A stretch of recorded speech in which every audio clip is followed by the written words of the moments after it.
En esta presentación vamos a hablar de las necesidades y desafíos que presenta la educación primaria y la necesidad de un apoyo social para la labor que realizan los docentes en los centros de primaria.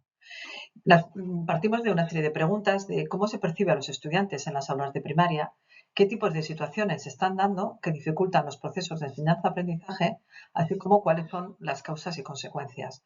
Lo que somos conscientes es de que está cambiando nuestra sociedad y, por tanto, está cambiando también el papel de los docentes y la necesidad de desarrollar un modelo pedagógico que tenga una mirada más integral y social de la educación.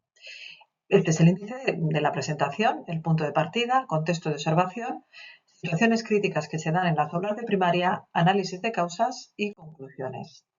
El punto de partida es el contraste entre un joven maestro en su periodo de prácticas y una trabajadora social a partir de la conversación por la observación que este maestro joven realiza en el aula. Lo que nos planteamos es tres preguntas: ¿qué tipo de situaciones se dan en el aula? ¿Cuáles son las causas? ¿Y qué podemos hacer como sociedad? Y se subraya la importancia de refortalecer la actividad docente con profesionales del ámbito de lo social, como es el trabajo social.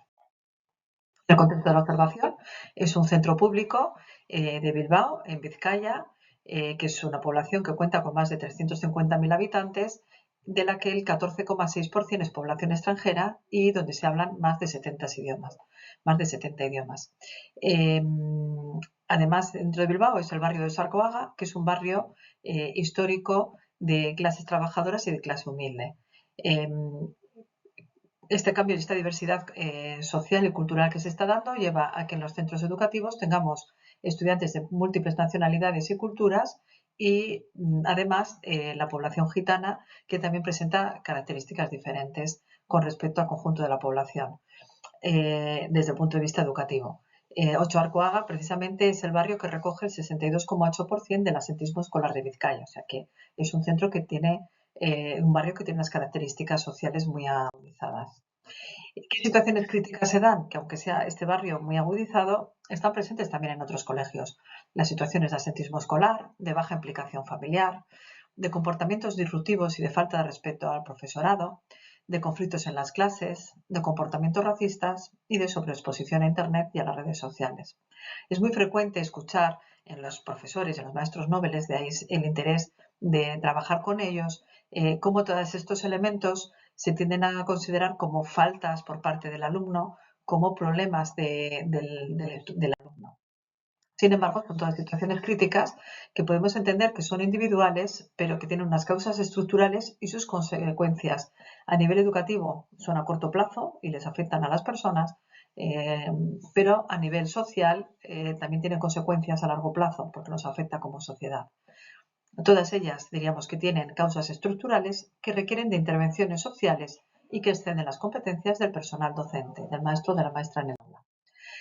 De las situaciones críticas, por una parte se habla del asentismo y del abandono. El asentismo lleva al abandono temprano y ciertamente en este colegio en concreto donde se ha hecho la observación afecta mayoritariamente a la población gitana.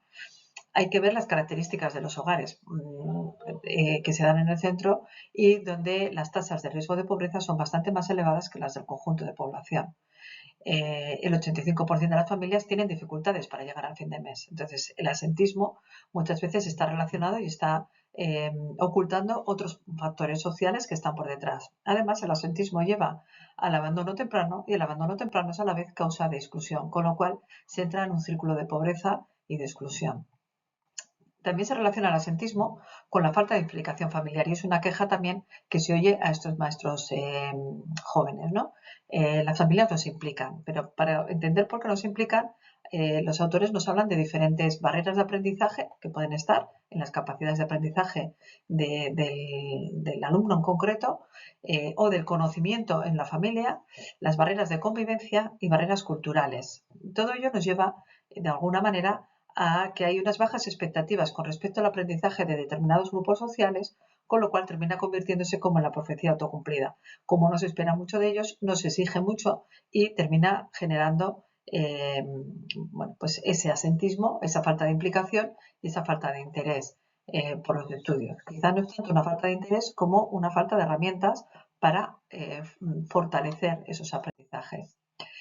Además, la relación familia-escuela tiene otras causas, los estilos de vida de diferentes grupos étnicos. La escuela tiene un modelo hegemónico de cultura y las otras culturas, incluso la cultura gitana, que es también una cultura española, no está infrarrepresentada, con lo cual estos estudiantes no tienen unos referentes claros dentro de su entorno cultural.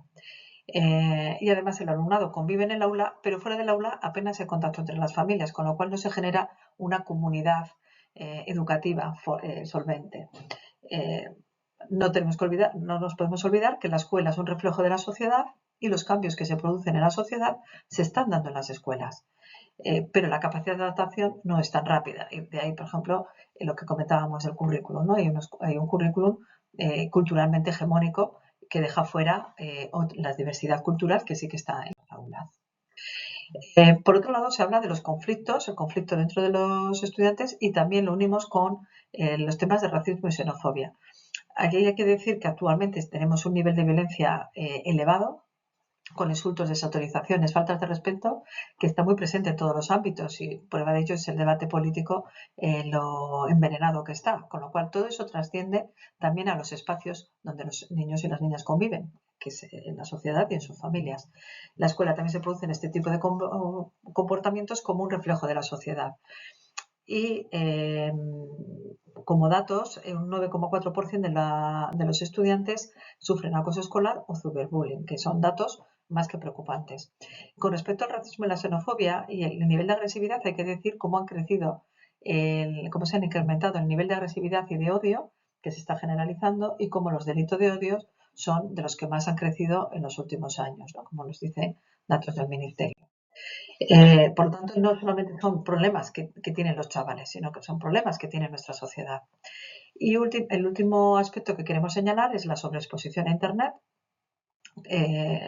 Internet ha llegado para quedarse. Internet, las redes sociales, las tecnologías, y ahora más recientemente con la inteligencia artificial, hay que aprender a manejarlo. Pero mientras tanto, pues estamos viendo que hay más de un 50% de menores que han tenido acceso a Internet antes de los 11 años y el 99% antes de los 14 años. No siempre están preparados como para poder asumir todo lo que hay en Internet. Además, un 53,7% pasan entre 1 y 3 horas, o incluso un 37% más de 3 horas al día en Internet. Es mucho tiempo. Aquí recogemos en qué cosas pasan el tiempo: en el uso de redes sociales, en comunicarse, en ver contenidos de otros creadores, con toda la información que se está difundiendo por ahí. Entonces, ha llegado a Internet, pero hay que aprender a manejar y a establecer límites, porque precisamente no es un aspecto en el que muchos adultos tengan conciencia de los riesgos y facilitan o dejan, o es fuente de conflictos familiares. Por tanto, para ir finalizando, el profesorado de educación primaria asume una función que va mucho más allá de la enseñanza. Está siendo un agente social en aspectos emocionales y no siempre tiene la capacitación ni son sus competencias. Esta ampliación de rol no siempre va acompañado de los recursos, la formación y el apoyo institucional necesarios, y no tenemos que olvidar que la educación está condicionada por factores estructurales y, por tanto, hay que responder de una manera estructural y con políticas solventes. La escuela no puede ni debe actuar sola. Es urgente fortalecer la colaboración entre el ámbito educativo y social, integrando a profesionales como profesionales del trabajo social dentro de los equipos de orientación, para poder desarrollar programas preventivos y no solamente lamentarnos cuando se incrementan las tasas de fracaso escolar, de abandono temprano.